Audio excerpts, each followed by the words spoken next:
이 남자랑은 오늘로 끝입니다. 서울 강남의 한 대형 장례식장. 하얀 국화꽃 향기가 진동하는 빈소 한가운데서 여자의 차가운 목소리가 울려 퍼졌습니다. 검은 상복을 입은 이수연이 남편 강민수의 얼굴에 서류 뭉치를 집어던졌어요. 이혼 서류였습니다. 조문객들이 숨을 죽이며 이 광경을 지켜봤습니다. 민수는 바닥에 흩어진 서류를 멍하니 바라봤어요. 이 상황조차 현실 같지 않았습니다. 아버지의 영정사진 앞에서 벌어진 일이었어요. 빚쟁이 될 사람이랑 한 시간도 더 못 살아요. 수연 옆에 선 남자가 민수의 어깨를 탁 쳤습니다. 박준혁이었어요. 형, 이해해요. 여자들은 현실적이잖아. 민수는 아무 말도 할 수 없었습니다. 조문객들의 수군거림이 들렸어요. 회사 부도 났다며? 저 남자 이제 어떻게 살려고. 하지만 그들은 몰랐습니다. 모든 비극은 한 평범한 남자의 침묵에서 시작됐다는 것을. 이 이야기가 궁금하시다면 구독 버튼을 눌러주세요. 평범해 보이는 사람들의 숨겨진 진실을 매일 전해드립니다. 그로부터 6개월 전, 모든 비극은 이 평범한 하루에서 시작됐습니다. 서울 구로에 있는 중소기업 사무실. 책상 위에는 처리해야 할 서류들이 산더미처럼 쌓여 있었어요. 마케팅팀 과장인 강민수는 오늘도 상사의 질책을 듣고 있었습니다. 강 과장, 이게 기획서야 낙서야? 다시 해와. 김 부장이 서류를 민수 책상에 내던졌습니다. 민수는 고개를 숙였어요. 죄송합니다. 다시 작성하겠습니다. 반박할 생각조차 들지 않았습니다. 그냥 참는 게 편했거든요. 옆 책상 동료들이 민수를 힐끗 보더니 고개를 돌렸어요. 퇴근 시간, 민수의 휴대폰이 울렸습니다. 아내 수연이었어요. 전화를 받자마자 차가운 목소리가 흘러나왔습니다. 카드값 고지서 왔는데 이번 달 300만 원이야. 당신 월급으로 감당돼? 민수는 한숨을 삼켰어요. 알았어. 내가 처리할게. 처리는 맨날 그 소리만 하고. 당신 회사 다닌 지 몇 년인데 아직도 과장이야? 준혁 오빠는 벌써 회사 차린 지 3년 됐는데. 준혁. 수연의 대학 동창인 박준혁이었습니다. 민수는 그를 두어 번 만난 적이 있었어요. 화려한 말솜씨에 자신감 넘치는 태도. 민수가 가지지 못한 모든 것을 가진 사람 같았습니다. 그 앞에서 민수는 늘 작아지는 기분이었어요. 일찍 들어갈게. 민수가 조용히 전화를 끊었습니다. 어차피 뭐라 말해도 소용없다는 걸 알았거든요. 집에 도착한 민수는 현관문을 열었습니다. 거실 소파에 명품 쇼핑백이 가득했어요. 수연이 또 쇼핑을 한 모양이었습니다. 왔어? 수연이 차가운 표정으로 민수를 쳐다봤어요. 민수는 조용히 신발을 벗으며 대답했습니다. 응. 저녁은?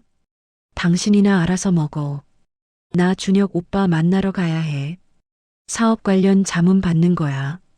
요즘 수연은 준혁과 자주 만났습니다. 민수는 뭔가 이상하다고 느꼈지만 묻지 않았어요. 묻는다고 달라질 것도 없었거든요. 수연에게 준혁은 의지할 수 있는 사람이었고 민수는 그저 짐일 뿐이었습니다. 저녁 식사 시간. 민수는 혼자 테이블에 앉아 컵라면을 끓였습니다. 수연은 화장을 하느라 바빴어요. 1시간 뒤 수연이 완벽한 화장과 명품 옷차림으로 나타났습니다. 다녀올게. 언제 와? 늦을 거야. 신경 꺼. 현관문이 쾅 닫혔습니다. 민수는 혼자 남은 거실에서 라면을 후루룩 먹었어요. TV에서는 성공한 사업가들의 이야기가 나오고 있었습니다. 민수는 자신의 처지가 초라하게 느껴졌어요. 새벽 2시 수연이 들어왔습니다. 술 냄새가 났어요. 민수가 거실에서 기다리고 있자 수연이 짜증스럽게 물었습니다. 왜 안 자고 있어? 민수는 조심스럽게 말했어요. 요즘 너무 늦게 들어오는 것 같아서. 그게 당신이 신경 쓸 일이야? 수연의 목소리가 날카로웠습니다. 민수는 입을 다물었어요. 수연이 방으로 들어가며 던진 말이 민수의 가슴을 찔렀습니다. 당신 같은 사람이랑 결혼한 게 내 인생 최대 실수야.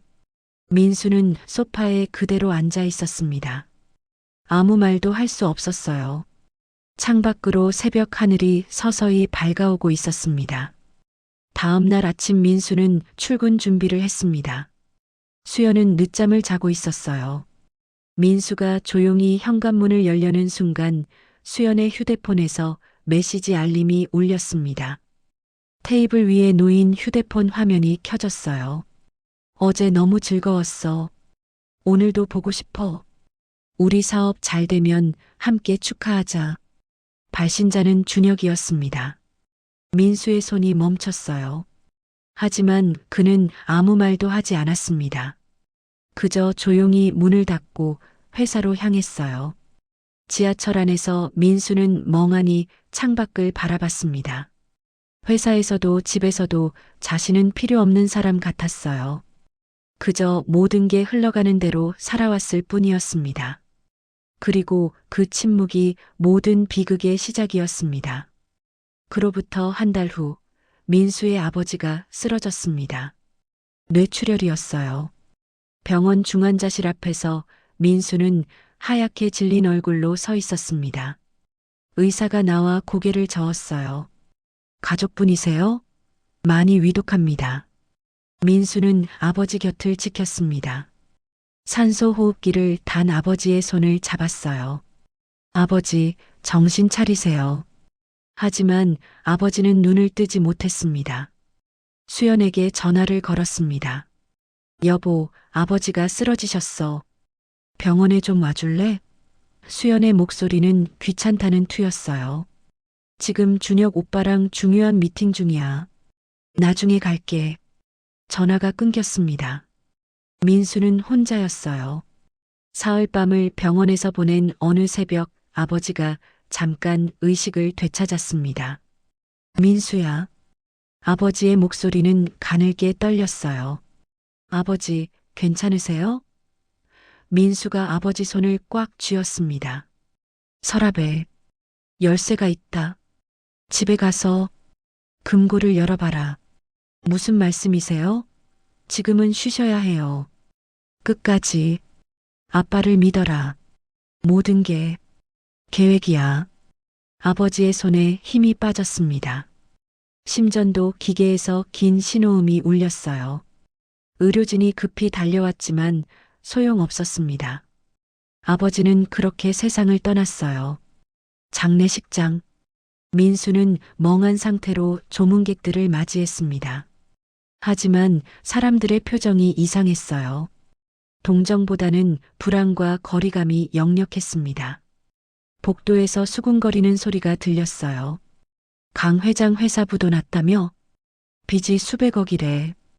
은행에서 난리 났대. 아들한테 다 넘어가는 거 아니야? 연대보증 서 있으면 큰일인데. 민수는 믿을 수 없었습니다. 아버지 회사가 부도? 그런 말을 들어본 적이 없었어요. 하지만 조문객들의 발길은 점점 뜸해졌습니다. 평소 가깝게 지내던 사업가들조차 형식적인 인사만 건네고 서둘러 떠났어요. 저녁 무렵 수연이 나타났습니다. 검은 상복을 입었지만 화장은 완벽했어요. 그런데 혼자가 아니었습니다. 박준혁이 함께였어요. 형, 삼가 고인의 명복을 빕니다. 준혁이 정중하게 절을 했습니다. 민수는 고개를 끄덕였어요. 수연이 민수를 한쪽 구석으로 끌고 갔습니다. 우리 얘기 좀 해야겠어. 수연의 목소리는 차가웠어요. 무슨 얘기? 민수가 물었습니다. 이혼할 거야. 민수의 심장이 철렁 내려앉았습니다. 갑자기 무슨 소리야? 수연이 팔짱을 끼며 말했어요. 갑자기가 아니야. 나 진작에 지쳤어. 그런데 이제 당신 아버지까지 빚더미를 남기고 가셨잖아. 아버지 빚은 내가 뭘 어떻게 한다고? 당신 월급으로? 꿈깨. 수연이 가방에서 서류를 꺼냈습니다. 이혼 서류였어요. 여기 서명해. 재산 분할 같은 거 없어. 어차피 빚밖에 없잖아. 민수는 서류를 받아들지 않았습니다. 적어도 아버지 장례는 치르고. 그게 언제인데? 나 더 이상 못 기다려. 그때 준혁이 다가왔습니다. 형수님 말씀이 맞아요. 형도 새 출발하세요. 빚 때문에 인생 망치지 말고. 민수는 준혁을 바라봤어요. 그의 눈에는 동정도 없었습니다. 그저 귀찮은 짐을 치우려는 표정뿐이었어요. 수연아, 우리 5년을 살았잖아. 그래서 더 이상은 못 살겠다는 거야. 민수는 아무 말도 할 수 없었습니다. 수연이 서류를 민수 손에 쥐어주고 돌아섰어요. 내일까지 서명해서 보내. 안 그러면 법원 통해서 할 거야. 준혁이 수연의 어깨에 손을 올리며 함께 나갔습니다. 빈소에 홀로 남은 민수는 아버지 영정을 바라봤습니다. 눈물이 나오지 않았어요. 그저 온몸에 힘이 빠져나갈 뿐이었습니다. 주머니에서 아버지가 말했던 작은 열쇠가 만져졌습니다. 하지만 지금 당장 그걸 확인할 기력도 없었어요. 자정이 넘어 민수는 빈소 구석 의자에 앉아 멍하니 천장을 바라봤습니다. 회사도 아내도 아버지마저 잃었습니다. 이제 남은 건 빚뿐인 것 같았어요. 민수는 처음으로 자신의 인생이 완전히 끝났다고 느꼈습니다. 장례를 치른 다음 날 민수는 이혼 서류에 서명했습니다. 더 이상 버틸 힘이 없었어요. 수연에게 서류를 보내고 나서야 민수는 아버지 집으로 향했습니다. 오래된 단독주택? 민수가 어렸을 적 살던 집이었어요. 현관문을 열자 먼지 냄새가 코를 찔렀습니다. 민수는 아버지 방으로 들어갔어요. 책상 서랍을 열었습니다. 작은 열쇠로 잠긴 금고가 나타났어요. 손이 떨렸습니다. 열쇠를 넣고 돌렸어요.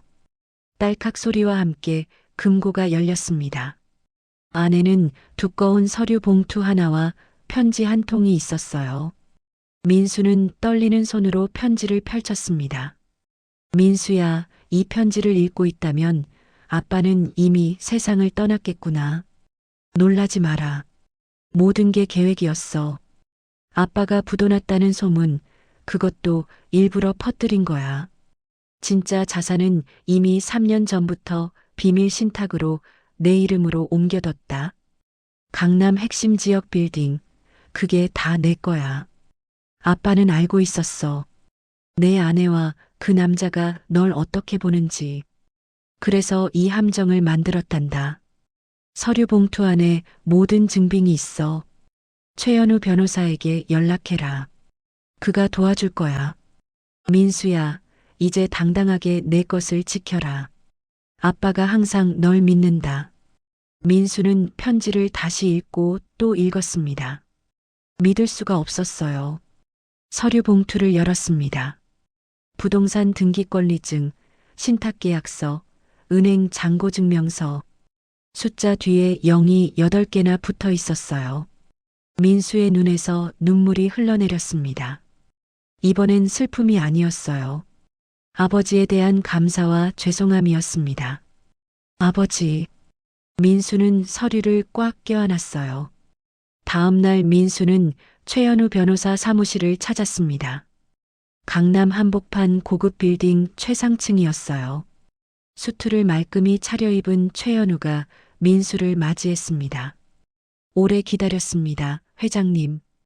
회장님이라니요? 이제부터는 그렇게 불러야죠. WS 빌딩의 실소유주시니까요. 최연우가 민수를 응접실로 안내했습니다. 넓은 창으로 서울 시내가 한눈에 들어왔어요. 회장님께서 3년 전부터 준비하셨습니다. 모든 자산을 유령회사 명의로 이전하시고 소문만 부도로 내셨죠. 왜 이런 방법을? 사돈댁의 속내를 아셨기 때문입니다. 그리고 박준혁이라는 남자도요. 최현우가 태블릿을 민수에게 건넸습니다. 화면에는 박준혁의 재무 상태가 나와 있었어요. 박준혁은 겉으로만 화려합니다. 실제로는 투자금 사기로 고소 직전이에요. 그가 추진하는 강남 재개발 사업 핵심 부지가 어딘지 아십니까? 민수가 화면을 넘기자 지도가 나타났습니다. 빨간색으로 표시된 건물 하나. 바로 회장님 빌딩입니다. 민수의 눈이 커졌어요. 이 빌딩이 없으면 박준혁의 사업은 물거품입니다. 그는 이미 투자금 200억을 받았거든요. 부지를 확보 못하면 사기죄로 구속될 겁니다. 그럼 수연이는 준혁 씨의 성공을 확신하고 회장님을 버렸죠. 하지만 그들은 모릅니다. 자기들 미래가 회장님 손에 달려 있다는 걸요. 민수는 창밖을 바라봤습니다. 저 아래 어딘가에서 수연과 준혁은 자신이 망했다고 믿으며 새 출발을 꿈꾸고 있겠죠. 제가 뭘 해야 하나요? 아직은 아무것도 하지 마세요. 그들이 가장 높이 올라갔을 때, 그때 진실을 보여주는 겁니다. 최현우가 미소를 지었습니다. 회장님, 복수는 차갑게 계산해야 효과적입니다. 민수는 고개를 끄덕였어요. 처음으로 무언가 할 수 있다는 생각이 들었습니다. 그동안 참기만 했던 자신이 이제는 달라질 수 있을 것 같았어요. 일주일 후 법원. 이혼 재판이 열렸습니다. 민수는 일부러 낡은 옷을 입고 나타났어요. 수연과 준혁은 민수를 보며 안도의 표정을 지었습니다. 역시 거짓골이네. 수연이 준혁에게 속삭였어요. 재판은 순식간에 끝났습니다. 민수가 아무 요구도 하지 않았거든요. 재산 분할 없이 이혼에 동의합니다. 판사가 서류를 확인하며 물었어요. 정말 아무것도 요구하지 않으시겠습니까? 네. 빨리 끝내고 싶습니다. 이혼이 성립됐습니다. 법원을 나서는 수연과 준혁의 표정이 밝았어요. 드디어 끝났네. 준혁이 수연의 손을 잡았습니다. 이제 우리 새 출발이야. 민수는 그들 뒤에서 조용히 걸었습니다. 법원 앞에 검은색 고급 세단이 기다리고 있었어요. 최현우가 차 문을 열어줬습니다. 회장님, 수고하셨습니다. 민수가 차에 타려는 순간 수연이 뒤돌아봤습니다. 그녀의 입이 벌어졌어요. 저게. 준혁도 당황한 표정으로 민수를 바라봤습니다. 민수는 그들을 향해 고개를 끄덕였습니다. 그리고는 차에 올라탔어요. 차가 출발하자 백미러로 멍하니 서 있는 두 사람이 보였습니다. 이제 시작입니다. 민수가 처음으로 미소를 지었어요. 이혼 일주일 후 박준혁의 사무실은 긴장감으로 가득했습니다. 대형 모니터에 재개발 지도가 떠 있었어요. 준혁은 빨간색으로 표시된 한 건물을 손가락으로 찍으며 직원들에게 소리쳤습니다. 이 건물만 확보하면 돼. 왜 아직도 답이 없어? 사장님, WS라는 유령 회사인데 연락처를 찾을 수가 없습니다. 유령 회사? 건물이 있으면 관리 사무소가 있을 거 아냐? 준혁이 책상을 쳤습니다. 투자자들의 재촉 전화가 하루에도 몇 번씩 걸려왔어요. 박 대표 착공 일정이 어떻게 되는 겁니까? 핵심 부지 매입 문제는 해결됐습니까? 준혁은 식은땀을 흘리며 변명을 늘어놓았습니다. 그날 저녁 준혁은 수연을 만났습니다. 고급 레스토랑이었어요. 수연은 새로 산 명품 드레스를 입고 있었습니다. 오빠 사업은 잘 돼가? 수연이 밝게 물었어요. 준혁은 와인을 마시며 애써 웃었습니다. 물론이지. 곧 대박 날 거야. 하지만 그의 얼굴에는 불안감이 역력했어요. 그 건물주 아직도 연락 안 돼? 조만간 연락될 거야. 돈만 많이 주면 되는 거니까. 수연이 준혁의 손을 잡았습니다. 오빠, 나 믿어. 내가 민수랑 이혼한 것도 오빠 때문이잖아. 준혁이 수연을 바라보며 고개를 끄덕였어요. 나도 알아. 우리 꼭 성공하자. 하지만 둘 다 불안했습니다. 투자금은 이미 다 써버렸고 부지를 못 사면 모든 게 물거품이 될 상황이었거든요. 다음 날 준혁의 비서가 급히 뛰어왔습니다. 사장님, WS에서 연락 왔습니다. 준혁이 벌떡 일어났어요. 정말? 뭐래? 미팅 제안을 받으셨습니다. 이번 주 금요일 오후 3시 빌딩 최상층 회의실에서요. 준혁의 얼굴이 환해졌습니다. 드디어 계약서 준비해. 그리고 수연이한테도 연락해. 같이 가자고.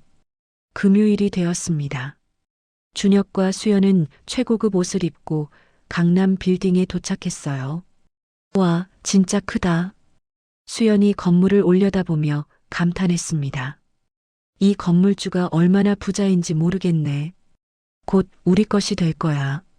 준혁이 자신감 넘치게 말했습니다. 두 사람은 엘리베이터를 타고 50층으로 향했어요. 문이 열리자 고급스러운 복도가 나타났습니다. 끝에 있는 회의실 문 앞에 정장을 입은 남자가 서 있었어요. 박준혁 대표님이시죠? 안으로 들어오시죠.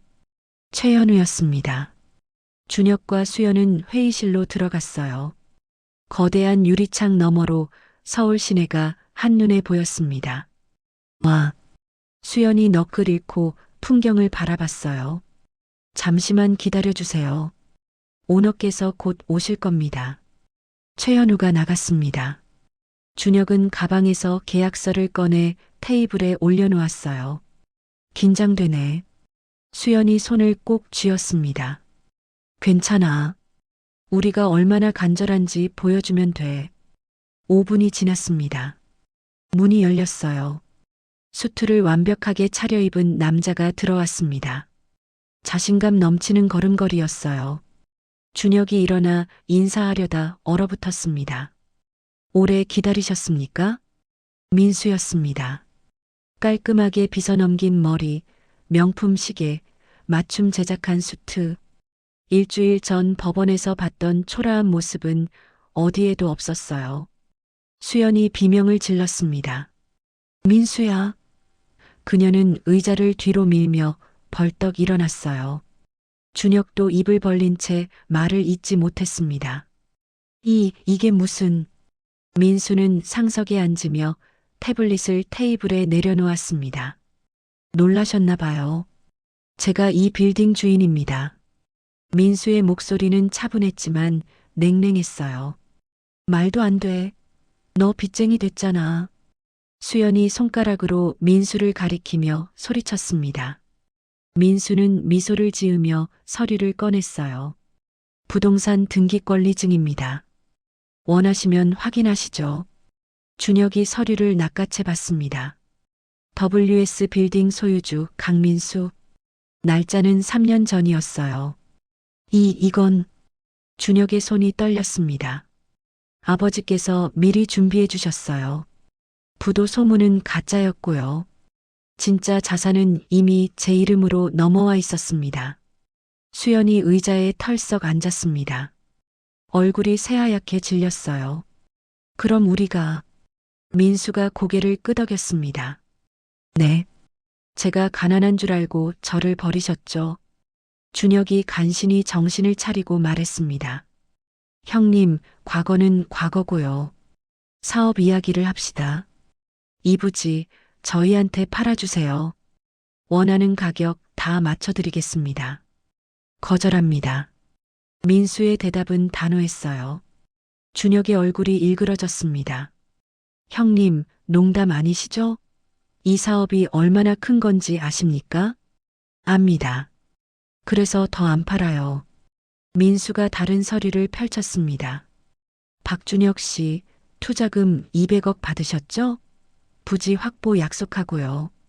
근데 아직 이 빌딩 소유주가 누군지도 모르는 상태에서 투자금을 먼저 받으셨네요. 준혁의 얼굴에서 핏기가 싹 가셨어요. 그건 민수가 계속 말했습니다. 이거 투자 사기 아닌가요? 형님, 제발 부탁입니다. 준혁이 자리에서 벌떡 일어나며 소리쳤습니다. 수연도 떨리는 목소리로 말했어요. 민수야, 우리 잘못했어. 제발 도와줘. 민수는 두 사람을 차갑게 바라봤습니다. 5년 전 당신이 제게 했던 말 기억하세요? 당신이 뭘 할 수 있냐고 물으셨죠. 민수가 일어서며 창밖을 가리켰습니다. 이게 제 대답입니다. 회의실의 침묵은 무겁게 흘렀습니다. 수연이 떨리는 목소리로 다시 말했어요. 민수야, 우리 한때 부부였잖아.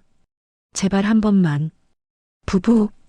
민수가 웃음을 터뜨렸습니다. 하지만 그 웃음에는 온기가 전혀 없었어요. 부부라는 게 서로 무시하고 버리는 관계였나요? 민수가 수연을 똑바로 바라봤습니다. 당신은 제가 가장 힘들 때 저를 짐덩어리라고 불렀어요. 아버지 장례식장에서 이혼 서류를 던졌고요. 수연이 눈물을 흘리기 시작했습니다. 미안해. 내가 잘못했어. 나 정신이 없었어. 하지만 민수는 전혀 흔들리지 않았어요. 준혁이 테이블에 손을 짚으며 말했습니다. 형님, 감정적으로 행동하지 마세요. 사업은 사업이지 않습니까? 제가 시세보다 30% 더 드리겠습니다. 돈 문제가 아닙니다. 민수가 최연우를 바라봤어요. 최연우가 태블릿을 조작하자 대형 스크린의 자료가 떠올랐습니다. 박준혁 씨의 재무 상태입니다. 화면에는 준혁의 회사 내역이 상세히 나와 있었어요. 가상계좌로 투자금을 받고 개인 용도로 사용한 내역. 사업 실체 없이 투자자를 모은 행위. 이미 고소 직전 상태시네요. 준혁이 비틀거리며 뒤로 물러났습니다. 어떻게 그걸 민수가 일어서며 말했어요. 제가 무능력한 줄 아셨죠? 하지만 이제는 다릅니다.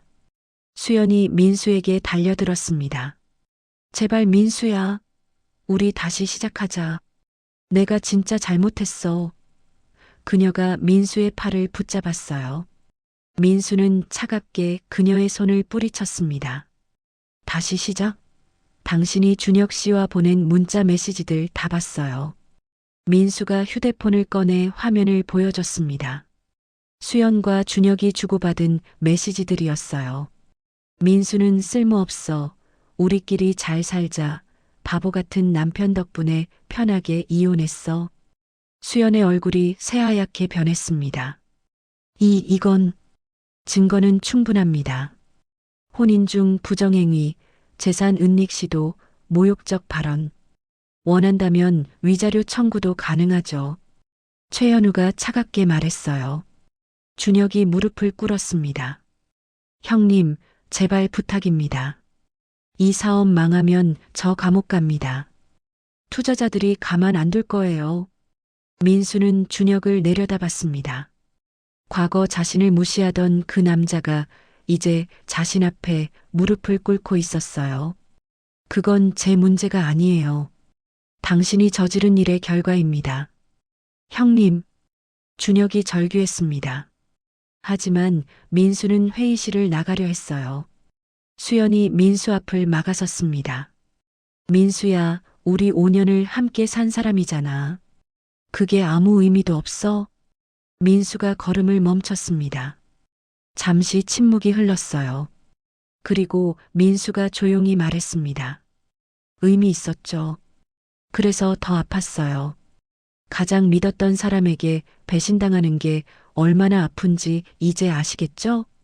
민수가 수연을 지나쳐 문 앞으로 갔습니다. 최연우가 문을 열어줬어요. 민수가 나가기 직전 뒤돌아봤습니다. 앞으로 이 빌딩 근처에도 얼씬거리지 마세요. 보안팀에 지시해뒀습니다. 문이 닫혔습니다. 회의실에 남은 수연과 준혁은 망연자실한 표정으로 서로를 바라봤어요. 수연이 바닥에 주저앉으며 울기 시작했습니다. 어떡해. 우리 이제 어떡해. 준혁은 창밖을 바라봤습니다. 저 아래 사람들이 개미처럼 작아 보였어요. 자신의 인생도 이제 저렇게 작아질 거라는 생각이 들었습니다. 복도에서 민수는 엘리베이터를 기다리고 있었습니다. 최현우가 옆에서 물었어요. 괜찮으십니까? 민수가 고개를 끄덕였습니다. 네. 생각보다 담담하네요. 이제 시작입니다. 본격적인 법적 조치는 내일부터 들어갑니다. 엘리베이터가 도착했습니다. 민수가 안으로 들어서며 미소를 지었어요. 그들이 저에게 가르쳐 줬어요. 세상은 냉정하다고. 이제 똑같이 돌려주는 겁니다. 엘리베이터 문이 닫혔습니다. 거울에 비친 민수의 모습은 더 이상 과거의 무기력한 남자가 아니었어요. 당당하고 강인한 사람이 서 있었습니다. 그날 밤 준혁은 사무실로 돌아왔습니다. 책상 위에는 투자자들의 문자와 전화가 수십 통 쌓여 있었어요. 박 대표, 내일까지 답변 없으면 고소하겠습니다. 돈 돌려주세요. 사기꾼 아닙니까? 준혁은 머리를 감싸쥐었습니다. 모든 게 끝났어요.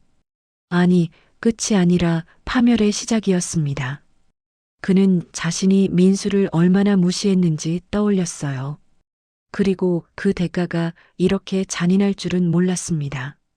수연은 집에 혼자 앉아 있었습니다. 명품 가방들이 거실에 가득했지만 이제 아무 의미가 없었어요. 민수가 부자였다는 사실, 자신이 금을 버리고 돌을 선택했다는 것, 그 생각에 가슴이 무너져 내렸습니다. 휴대폰이 울렸어요. 준혁이었습니다. 수연아, 나 큰일 났어. 내일 고소당할 것 같아. 수연은 전화를 끊어버렸습니다. 이제 그와 함께 있을 이유도 없었어요. 창밖으로 밤하늘의 별이 빛나고 있었습니다. 하지만 수연의 세상에는 어둠만 가득했어요. 다음 날 아침 민수는 출근하듯 자신의 빌딩으로 향했습니다. 로비에서 직원들이 정중하게 인사했어요. 회장님, 좋은 아침입니다. 민수는 고개를 끄덕이며 엘리베이터에 올랐습니다. 최상층 사장실. 넓은 책상 위에 아버지 사진이 놓여 있었어요. 민수는 사진을 바라보며 속삭였습니다. 아버지, 잘 지켜보고 계시죠? 노크 소리가 들렸습니다. 최현우가 들어왔어요. 회장님, 박준혁 씨가 어젯밤 투자자 3명에게 고소당했습니다. 사기 및 배임 혐의로요. 예상대로네요. 민수가 서류를 받아봤습니다. 고소장에는 준혁의 비리가 상세히 적혀 있었어요. 경찰에서 오늘 중으로 소환할 예정입니다. 그리고 최현우가 다른 서류를 꺼냈습니다. 이수연 씨 명의로 된 카드 빚이 8천만 원입니다. 남편 명의로 몰래 카드를 만들어 쓴 거죠. 그것도 고소 가능한가요? 충분합니다. 혼인 중 재산 횡령이니까요. 민수는 잠시 생각했습니다. 복수는 달콤했지만 동시에 씁쓸하기도 했어요. 일단 기다려보죠. 그들이 어떻게 나오는지. 최현우가 고개를 끄덕였습니다. 오후가 되자 뉴스가 터졌습니다. 유망 스타트업 CEO 박준혁, 투자 사기 혐의로 경찰 조사 기사가 포털 사이트 메인을 장식했어요. 댓글창은 비난으로 가득했습니다. 완전 사기꾼이네. 이런 인간들 때문에 선량한 투자자들이 피해보는 거야. 감옥 보내야 해. 준혁의 사무실 앞에는 투자자들이 몰려들었습니다. 돈 내놔. 사기꾼. 고함 소리가 건물을 가득 채웠어요. 준혁은 뒷문으로 빠져나와 차에 올랐습니다. 기자들이 차를 둘러싸며 카메라를 들이댔어요. 박 대표님, 투자 사기 혐의 인정하십니까? 투자금은 어디에 쓰셨습니까? 준혁은 고개를 숙인 채 아무 대답도 하지 못했습니다. 차가 출발했지만 기자들의 카메라 플래시는 계속 터졌어요.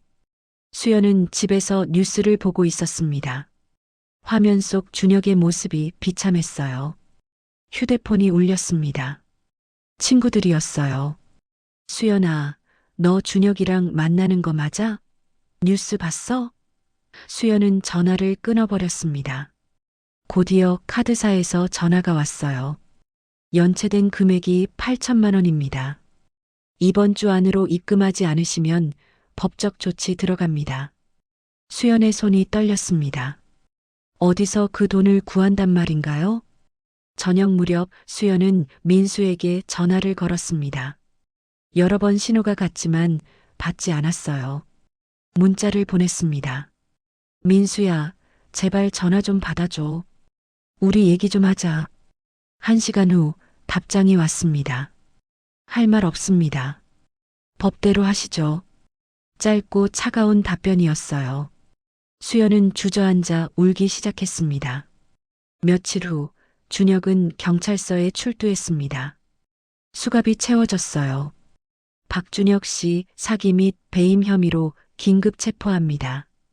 기자들의 플래시가 터졌습니다. 준혁의 얼굴은 완전히 망가져 있었어요. 유치장 안에서 준혁은 차가운 바닥에 앉아 있었습니다.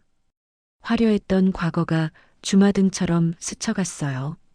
민수를 무시하던 순간들, 수연과 함께 웃던 시간들, 모든 게 이제는 먼 과거였습니다. 이게 다 그 새끼 때문이야. 준혁이 이를 갈며 중얼거렸습니다. 하지만 소용없었어요. 자신이 저지른 일의 대가였으니까요. 수연은 집에 있는 명품들을 팔기 시작했습니다. 중고 거래 앱에 하나씩 올렸어요. 금매합니다. 반값에 드려요. 하지만 팔린 돈으로도 빚의 절반도 갚을 수 없었습니다. 결국 수연은 부모님께 전화했습니다. 엄마, 나 돈 좀 빌려줘. 급한 일이 생겼어. 어머니의 목소리는 차갑게 식어 있었어요. 너 준혁이라는 사람 만나는 거 뉴스 다 봤다. 민수한테 미안하지도 않냐? 엄마, 우리도 여유 없어. 알아서 해. 전화가 끊겼습니다. 수연은 완전히 고립되었어요. 친구들도 가족도 돈도 모두 떠났습니다. 한 달이 지났습니다. 준혁은 구치소에 수감되었어요. 재판을 기다리는 중이었습니다. 변호사는 말했어요. 증거가 너무 확실합니다. 최소 3년은 각오하셔야 합니다. 준혁은 면회실에서 거울을 봤습니다. 초췌한 얼굴이 비쳤어요. 한때 잘 나가던 CEO의 모습은 어디에도 없었습니다. 수연은 작은 원룸으로 이사했습니다. 강남 아파트는 이미 압류됐어요. 짐을 정리하며 민수와 찍었던 결혼 사진이 나왔습니다. 행복하게 웃고 있는 두 사람. 수연은 사진을 찢으려다 멈췄어요. 내가 뭘 한 거지? 수연이 사진을 꽉 쥐며 울었습니다. 하지만 이미 늦었어요. 모든 것이 끝났습니다. 그날 밤 민수는 사무실에서 서울 야경을 바라보고 있었습니다. 최현우가 옆에서 물었어요. 회장님, 이제 만족하십니까? 민수는 고개를 끄덕였습니다. 복수가 목적은 아니었어요. 그저 제가 당한 만큼 돌려준 것뿐입니다. 이제 뭘 하시겠습니까? 민수가 미소를 지었습니다. 제 인생을 살겠습니다. 진짜 제 인생을요. 창밖으로 별이 반짝이고 있었습니다. 어둠 속에서도 빛은 존재했어요. 민수의 새로운 시작처럼요. 3개월이 흘렀습니다. 민수의 삶은 완전히 바뀌어 있었어요. 빌딩 운영은 순조로웠고 새로운 투자 계획도 진행 중이었습니다. 민수는 더 이상 과거에 얽매이지 않았어요. 어느 토요일 오후 민수는 아버지 산소를 찾았습니다. 하얀 국화꽃을 놓고 절을 올렸어요. 아버지, 덕분에 잘 살고 있습니다. 바람이 불어와 나뭇잎이 흔들렸습니다. 아버지가 가르쳐 주신 것들을 이제야 이해했어요. 침묵은 약함이 아니라 때를 기다리는 힘이었다는 걸. 민수는 아버지가 차고 있던 시계를 꺼내봤습니다. 이제는 자신의 손목에 있었어요. 시계를 쓰다듬으며 민수는 미소를 지었습니다. 돌아오는 길에 민수는 우연히 예전 회사 앞을 지나갔습니다. 문득 궁금해져서 로비에 들어갔어요. 안내 데스크에서 직원이 물었습니다. 어떻게 오셨습니까? 아, 그냥 예전에 여기서 일했었어서요. 민수가 둘러보는데 익숙한 얼굴이 보였습니다. 김 부장이었어요. 하지만 더 이상 부장이 아니었습니다. 평사원 옷차림이었어요. 김 부장이 민수를 알아보고 다가왔습니다. 강 과장님, 아니 회장님이시죠? 김 부장의 목소리는 떨리고 있었어요. 민수는 담담하게 대답했습니다. 네, 오랜만입니다. 김 부장이 고개를 숙였어요. 그동안 죄송했습니다. 제가 너무 심하게 대했던 것 같습니다. 민수는 과거 같았으면 괜찮다고 말했을 겁니다. 하지만 이제는 달랐어요. 네, 심하셨죠. 하지만 이제 상관없습니다. 민수가 그냥 지나쳤습니다. 복수도 비난도 하지 않았어요. 그저 담담하게 걸어갔습니다. 김 부장은 민수의 뒷모습을 바라보며 한숨을 쉬었어요. 자신이 얼마나 어리석었는지 깨달은 순간이었습니다. 민수가 회사 밖으로 나오는데 저편에서 익숙한 얼굴이 보였습니다. 수연이었어요. 편의점 알바복을 입고 있었습니다. 머리는 단정하게 묶었지만 화장기 없는 얼굴은 초췌해 보였어요. 수연도 민수를 봤습니다. 두 사람의 시선이 마주쳤어요. 수연이 입술을 떨며 다가오려 했습니다. 하지만 민수는 고개를 돌렸어요. 그냥 지나쳤습니다. 민수야. 수연의 떨리는 목소리가 들렸지만 민수는 멈추지 않았어요. 뒤돌아볼 이유가 없었습니다. 수연은 그 자리에 멈춰서서 민수가 떠나는 모습을 바라봤어요. 눈물이 흘러내렸습니다. 민수는 차에 올라탔습니다. 백미러로 수연이 보였지만 아무 감정도 들지 않았어요. 괜찮으십니까? 최현우가 물었습니다. 민수가 고개를 끄덕였어요. 네, 정말 괜찮습니다. 며칠 후 민수는 특별한 발표를 했습니다. 아버지 이름으로 장학재단을 설립하기로 한 거였어요. 어려운 환경의 학생들을 돕겠습니다. 기자들 앞에서 민수가 말했습니다. 제 아버지께서 보여주신 것처럼 진짜 힘은 남을 짓밟는 데 있지 않고 일으켜 세우는 데 있다고 믿습니다. 기사가 나간 후 반응이 뜨거웠습니다. 멋진 분이시네요. 이런 기업인이 필요합니다. 존경합니다. 민수는 명품 명성을 얻었어요. 하지만 그에게 중요한 건 명성이 아니었습니다. 구치소에서 준혁은 신문을 봤습니다. 민수의 기사가 실려 있었어요. 강민수 회장, 100억 원 규모 장학재단 설립. 준혁은 신문을 구겨버렸습니다. 분노와 질투, 그리고 후회가 뒤섞였어요. 망할 놈. 준혁이 이를 갈았지만 아무것도 할 수 없었습니다. 재판 결과 4년형이 나왔어요. 젊은 나이에 수감 생활을 해야 했습니다. 수연은 편의점 야간 근무를 하고 있었습니다. 손님이 거의 없는 새벽 시간이었어요. TV에서 민수 인터뷰가 나왔습니다. 자신감 넘치는 모습, 밝은 미소. 수연은 화면을 끌 수가 없었어요. 내가 버린 사람. 수연이 중얼거렸습니다. 가슴이 미어지는 것 같았어요. 하지만 이제 와서 후회해도 소용없었습니다. 아침이 되어 퇴근하는 수연. 출근하는 사람들 사이를 걸었습니다. 명품 옷을 입은 여자들이 지나갔어요. 과거 자신의 모습이었습니다. 이제는 그들을 부러워할 자격조차 없었어요. 원룸에 돌아온 수연은 결혼 사진을 다시 꺼내봤습니다. 민수의 온화한 미소가 보였어요. 미안해. 수연이 사진에 대고 속삭였습니다. 하지만 사진 속 민수는 아무 대답도 하지 않았어요. 그날 저녁 민수는 새로운 사람을 만났습니다. 대학 시절 선배였던 윤지혜였어요. 그녀는 건축가로 성공한 커리어 우먼이었습니다. 민수야, 오랜만이다. 선배님, 그동안 잘 지내셨어요? 두 사람은 편하게 대화를 나눴습니다. 서로를 무시하거나 비교하지 않았어요. 대등한 관계였습니다. 너 많이 변했구나. 전보다 훨씬 당당해 보여. 지혜가 미소를 지었어요. 많은 일이 있었어요. 민수도 웃었습니다. 이번엔 진심 어린 웃음이었어요. 두 사람은 서울 야경이 보이는 레스토랑에서 저녁을 먹었습니다. 과거는 중요하지 않았어요. 중요한 건 지금과 앞으로였습니다.